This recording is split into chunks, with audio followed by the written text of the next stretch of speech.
Drame à la prison de Wendguir près de Béjaïa. 7 gardiens et un prisonnier ont trouvé la mort ce mercredi 31 mars dans des circonstances atroces.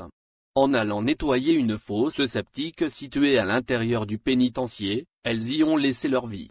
Les victimes sont mortes par asphyxie. Les circonstances exactes du drame n'ont pas été encore élucidées. Selon le directeur local de la protection civile, Fedi Noureddine, les 8 victimes sont mortes par asphyxie suite aux émanations de sulfure d'hydrogène, considéré comme gaz toxique. Il a précisé que les agents de la protection civile ont d'abord nettoyé la fosse, avant de retirer les dépouilles des victimes. On a reçu un appel à 10h18. On a tout de suite envoyé les secours adaptés à ce genre d'opération.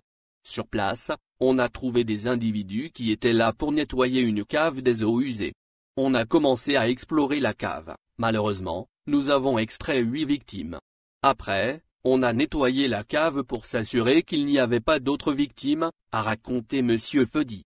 Les 7 gardiens et le prisonnier ont inhalé du sulfure d'hydrogène, un gaz extrêmement dangereux, qui émane des conduites d'eau usée.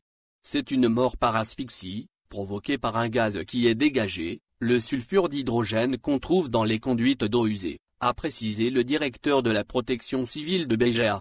C'est un gaz dangereux, c'est une question de secondes. Suite à ce drame, 3 ministres se sont rendus sur les lieux, Belkacem Zegmati ministre de la Justice, Kamel Beldjou ministre de l'Intérieur et Mustafa Kamel Mioubi ministre des Ressources en eau.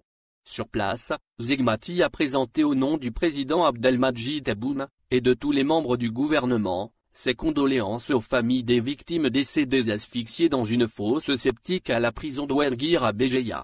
Le garde des Sceaux a annoncé que le parquet de Béjaïa a ouvert une enquête préliminaire pour déterminer les circonstances de cet accident.